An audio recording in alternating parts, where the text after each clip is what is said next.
Hello my genius and smart students, कैसे हैं आप सभी। मुझे पूरी उम्मीद है कि आप सब होंगे फिट एंड फाइन। मैं हूं आपकी maths teacher Aradhana from लर्नो hub, एक फ्री लर्निंग प्लेटफॉर्म जहां आप पढ़ सकते हैं मैथ्स, साइंस, एसएसटी, वो भी बिल्कुल free of cost at learnohub.com।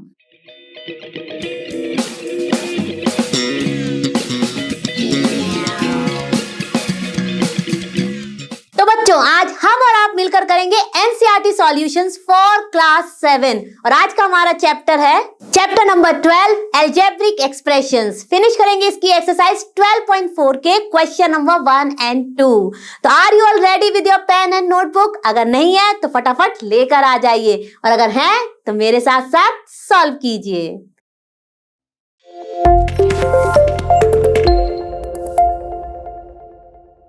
तो चलो बच्चों, शुरू करते हैं एक्सरसाइज 12.4 का क्वेश्चन नंबर 1। तो देखिए फटाफट हम और आप पढ़ते हैं इसको ध्यान से कि भाई क्वेश्चन क्या कह रहा है, क्योंकि क्वेश्चन समझ लिया तो सॉल्यूशन तो हम इसका फाइंड कर ही लेंगे। तो चलिए पढ़ते हैं इसको।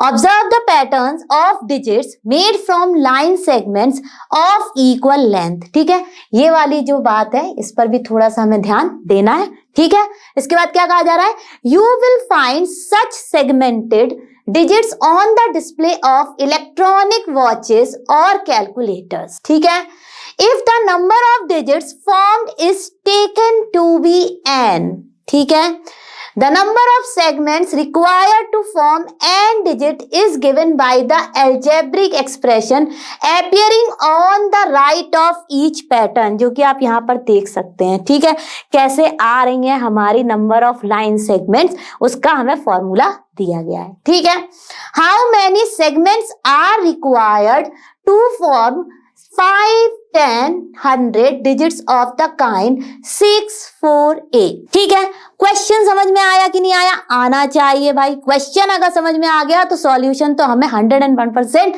मिल ही जाना है। तो क्वेश्चन को मैं थोड़ा सा और इलेबोरेट करके आपको बताती हूँ कि क्या एग्जैक्टली इस क्वेश्चन में हो रहा है। तो बच्चों, जो क्वेश्चन में यहाँ कहा जा रहा है उसका मतलब ये है कि जितने यहाँ पर नंबर ऑफ डिजिट्स बन रहे हैं, ठीक है, जैसे कि मान लीजिए 1, ये 6 डिजिट बन रहा है, सभी को दिख रहा है क्लियरली। ठीक है, अगर आप चाहें तो उसको कह सकते हैं डिजिटल 6 ऑल्सो, क्योंकि अधिकतर हमारा डिजिटल वॉचेस में इस तरह से दिखता है। ठीक है, अब ये जो 6 बन रहा है, ठीक है, इसमें कितने नंबर ऑफ लाइन सेगमेंट लग रहे हैं वो हमें मिल रहे हैं इस अलजेब्रिक एक्सप्रेशन से।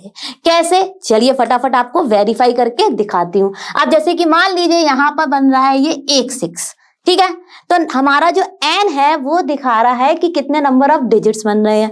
ठीक है, और उसी की वैल्यू को अगर हम यहाँ सब्स्टिट्यूट कर देते हैं तो हमें फटाफट फौरन पता चल जाता है कि हमें कितने नंबर ऑफ स्टिक्स चाहिए। ठीक है, अब जैसे कि मान लीजिए हमें एक 6 बनाना है तो हम यहाँ पर मल्टीप्लाई करेंगे, n यहाँ पर क्या है हमारा नंबर ऑफ डिजिट्स। ठीक है, तो यानी 1 डिजिट बना रहे हैं तो 5 × 1 + 1, यानी कि ये हो गया हमारा 5 + 1, यानी कि हमें कितने नंबर ऑफ स्टिक्स चाहिए एक 6 बनाने के लिए? हमें चाहिए 6 लाइन सेगमेंट्स कह सकते हैं ऑफ इक्वल लेंथ, या फिर 6 match sticks of equal length. Clear हुआ भाई? यही हमारी पूरी कहानी है इस क्वेश्चन के लिए, यानी कि ए पार्ट के लिए। अभी हम सिर्फ फोकस कर रहे हैं अपने ए पार्ट पर। ठीक है, अब फॉर एग्जाम्पल यहाँ पर अगर आप देखेंगे तो कुछ कॉमन है। ठीक है कि नहीं है? बिल्कुल कॉमन है। तो इसमें पता लगाने के लिए हमें n कितना चाहिए होगा? बिल्कुल सही कहा आप लोगों ने। यहाँ पर हमारा n हो जाएगा 3, क्योंकि 3 6 बन रहे हैं। ठीक है, अब देखिए 3 बन रहे हैं तो यहाँ पर अगर हम n = 3 ले लें, यानी कि हम कितनी नंबर ऑफ 6 डिजिट्स बना रहे हैं? 3 बना रहे हैं। ठीक है, तो देखिए 5 × n की जगह 3 + 1, यानी कि हमारी नंबर ऑफ स्टिक्स हो गई 15 + 1 16। ठीक है, वही दिख रहा है यहाँ पर 3 6 बनने, और उसके लिए हमें कितने लाइन सेगमेंट्स चाहिए भाई? 16। ठीक है, क्लियर हो गया होगा क्वेश्चन का अलजेब्रिक एक्सप्रेशन, यानी कि जनरल रूल जिससे हमें पता चल रही है नंबर ऑफ स्टिक्स कितनी चाहिए। ठीक है, अब आ जाते हैं अपने लास्ट लाइन पर, यानी कि जो हमसे पूछा गया है। अब हमसे पूछा जा रहा है how many segments are required to form 5, 10, 100 digits of the kind 6, 4, 8। तो अभी हम केवल किसकी बात कर रहे हैं? 6 की, यानी कि ए पार्ट की। तो चलिए भाई, हमारे पास जनरल रूल है ही। यहाँ पर एन हमारा क्या रिप्रेजेंट कर रहा है? नंबर ऑफ डिजिट्स जितनी हमें बनानी है। ठीक है, तो एक तरीके से इन सारी चीजों को लिख लेते हैं और फिर 5, 10 और 100 के लिए हमें कितनी नंबर ऑफ स्टिक्स चाहिए वो तो हम फटाफट निकाल ही लेंगे। तो देखिए बच्चों, फॉर ए पार्ट हम बात कर रहे हैं अपने कौन सी डिजिट की? 6 की। ठीक है, अब देखिए नंबर ऑफ स्टिक्स हमारी किससे आ रही है? इस अलजेब्रिक एक्सप्रेशन से, जिसको आप कह सकते हैं जनरल रूल भी क्या है हमारा? 5n+1। ठीक है, हमें ये गिवन ही है। ठीक है, अब देखिए where n is number of digits, जो कि मैंने आपको एक्सप्लेन कर ही दिया है। अब हमें सबसे पहले फाइंड करना है फॉर 10। तो क्या करेंगे हम? n की जगह रख देंगे भाई 10 और आंसर में पता चल जाएगा। क्या पता चल जाएगा? कि कितने नंबर ऑफ हमें स्टिक्स चाहिए या कितने नंबर ऑफ हमें इक्वल लेंथ के लाइन सेगमेंट्स चाहिए। तो चलिए फटाफट कर लेते हैं। तो देखिए बच्चों, फॉर 5 नंबर ऑफ 6 डिजिट्स हमें चाहिए कितनी स्टिक्स? 26। तो बन गया ना हमारा क्वेश्चन कितना आसान। अब 10 और 100 के लिए तो हम फटाफट फाइंड कर ही लेंगे। तो देखिए बच्चों, फॉर 10 नंबर ऑफ 6 डिजिट्स क्या करना था? बस n की जगह हमें चेंज करना था 10, तो हमने रख दिया यहाँ पर 10 और देखिए हमें पता चल गई कितने नंबर ऑफ स्टिक्स चाहिए? 51। तो है ना कितना आसान। अब करते हैं 100 के लिए। अब देखिए बच्चों, फॉर 100 नंबर ऑफ 6 डिजिट क्या करना था? हमने फटाफट किया अपना n की जगह सब्स्टिट्यूट 100 और देखिए वैल्यू मिल गई। कैलकुलेशन है बहुत ही सिंपल, 500+1 यानी कि 501। ऑलवेज रिमेंबर कि जब भी हमारे एक से ज्यादा ऑपरेटर्स हैं बिटवीन हमारे नंबर्स के, तो यूज करिए डी मास रूल, यानी डिवीजन, मल्टीप्लिकेशन, एडिशन, सब्ट्रैक्शन। तो नहीं होगी आपकी कैलकुलेशन में कोई भी मिस्टेक। और हम चलते हैं इसी के साथ इसके बी पार्ट पर। चलो बच्चों, अब देखते हैं अपना बी पार्ट। तो बी पार्ट में हमसे क्या कहा जा रहा है कि भाई देखिए क्या डिजिट बन रही है हमारी? 4 बन रही है। और एक 4 बनाने के लिए हमें कितने नंबर ऑफ स्टिक्स चाहिए, या आप कह सकते हैं लाइन सेगमेंट चाहिए ऑफ इक्वल लेंथ? काउंट कर लीजिए। देखिए 1, 2, 3, 4। क्लियरली आपको भी अपनी टेक्स्ट बुक में दिख ही रहे होंगे और आपने भी काउंट किए होंगे। नहीं तो भाई मैच स्टिक्स ले आइए और बनाकर देख लीजिए, आपका 4 इक्वल लेंथ की मैच स्टिक से बन जाएगा एक डिजिट 4। ठीक है, अब देखिए 2 के लिए 2 4 बनाने हैं तो हमें 7 चाहिए। ठीक है, अगर हमें 3 4 बनाने हैं तो हमें 10 चाहिए। ठीक है, तो जनरल रूल आ रहा है हमारा 3n+1, यानी कि जो अलजेब्रिक एक्सप्रेशन जो देगा हमें नंबर ऑफ स्टिक्स वो है हमारा 3n+1। क्लियर हुआ होगा? बिल्कुल क्लियर हुआ होगा, क्योंकि ये बिल्कुल हमारे ए पार्ट जैसा ही है। अब हमें यहाँ पर भी 5, 10 और 100 नंबर ऑफ 4 डिजिट्स के लिए फाइंड करना है कि कितनी नंबर ऑफ स्टिक्स चाहिए। तो बहुत ही आसान है, जनरल रूल हमारे पास है ही। हम फटाफट वैल्यू सब्स्टिट्यूट करेंगे और हमें पता चल जाएगा कि कितनी नंबर ऑफ स्टिक्स चाहिए। तो चलिए फटाफट करते हैं। तो देखिए बच्चों, अब यहाँ पर भी हमारा जनरल रूल क्या था? Number of sticks. यहाँ पे मैंने नंबर को शॉर्ट फॉर्म में लिख दिया है। ठीक है, क्या जनरल रूल है हमारा? 3n+1 where n is the number of digits. ठीक है, अब हमें फाइंड करना है 5, 10, 100 4 बनाने, यानी 4 डिजिट बनाने के लिए। तो चलिए फटाफट फाइंड कर लेते हैं। तो देखिए बच्चों, हमारा फॉर 5 नंबर ऑफ 4 डिजिट्स जो जनरल रूल था वो था 3n+1। तो यहाँ पर n की जगह बस सब्स्टिट्यूट किया हमने 5, क्योंकि हमें कितनी बनानी है? 4 डिजिट 5 बनानी है। 5 नंबर ऑफ 4 डिजिट बनानी है। ठीक है, सब्स्टिट्यूट की वैल्यू, आंसर आ गया भाई 5 3 15 +1 16। हमें कितनी नंबर ऑफ स्टिक्स चाहिए? 16 स्टिक्स। ठीक है, अब कर लेते हैं अपने 10 और 100 के लिए। तो चलिए फटाफट रख देते हैं n की जगह 10 and 100। तो देखिए बच्चों, फॉर 10 नंबर ऑफ 4 डिजिट्स, ठीक है, ये वाला पार्ट। ठीक है, for 10 number of 4 digits number of sticks आ गई हमारी 31। अब कर देंगे सब्स्टिट्यूट 100 के लिए। तो देखिए बच्चों, फॉर 100 नंबर ऑफ 4 डिजिट्स हमने केवल n की जगह रखा 100 और देखिए वैल्यू को सब्स्टिट्यूट किया और हमारा आंसर आ गया फाइनल कैलकुलेशन के बाद 3 × 100 हो गया हमारा 300 और +1 तो बहुत ही आसान है। तो 301 sticks are required to form 100 number of 4 digits. तो मुझे पूरी उम्मीद है कि बी पार्ट भी हो गया होगा आपको अच्छे से क्लियर, यानी कि क्रिस्टल क्लियर। और करते हैं अब इसका सी पार्ट। तो चलिए बच्चों, अब करते हैं अपना सी पार्ट। तो सी पार्ट में हमसे पूछा गया है फॉर 8 डिजिट। ठीक है, तो अब देखिए, हम अगर अपना ये फिगर में सी पार्ट देखें और उसमें देखें अगर एक 8 जो बन रहा है उसमें हमें कितनी स्टिक्स चाहिए हैं, 7 चाहिए, ठीक है। और आप काउंट करके भी देख सकते हैं, देखिए ये 4 1 2 3 4 5 6 7, ठीक है, क्लियर हो गया होगा। अब ऐसे ही आप देखेंगे कि 2 के लिए 2 8 बनाए हैं हमने, तो कितना हमें चाहिए, 12 स्टिक्स चाहिए।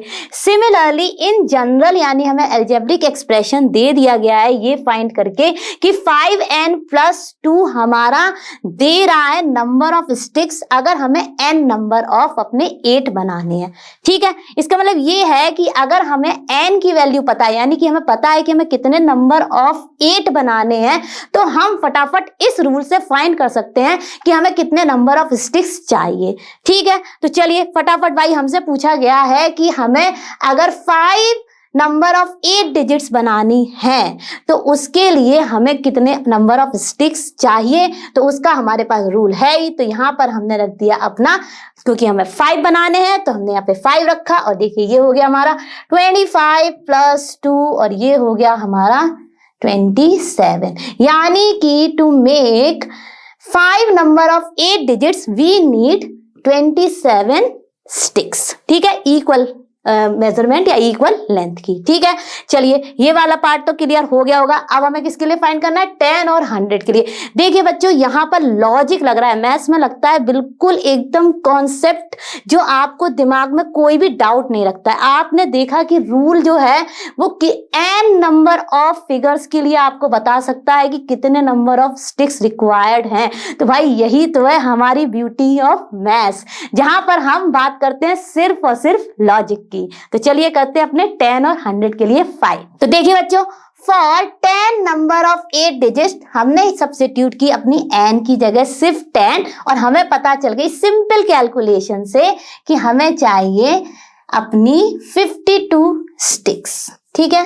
फॉर 10 नंबर ऑफ 8 डिजिट्स हमें चाहिए अपनी 52 स्टिक्स। आप चाहें तो एक लाइन एक्स्ट्रा लिख सकते हैं यहाँ पे, 52 sticks are required to make 10 number of 8 digits, ठीक है, वो भी आपके लिए करेक्ट ही होगा। आप क्या करना है, 100 के लिए करना है। एक चीज और मैं आपको यहाँ पर बताना चाहती हूँ भाई, जब भी कैलकुलेशन में एक से ज्यादा ऑपरेटर हैं तो फॉलो करिए अपना डी मास रूल। अगर ब्रैकेट भी है तो भाई आ जाता है हमारा बॉड मास रूल, जो कि आपने प्रीवियस क्लासेस में पढ़ा होगा। यहाँ पर हम यूज कर रहे हैं अपना डी मास रूल, यानी डिवीजन, मल्टीप्लिकेशन, एडिशन, सब्ट्रैक्शन।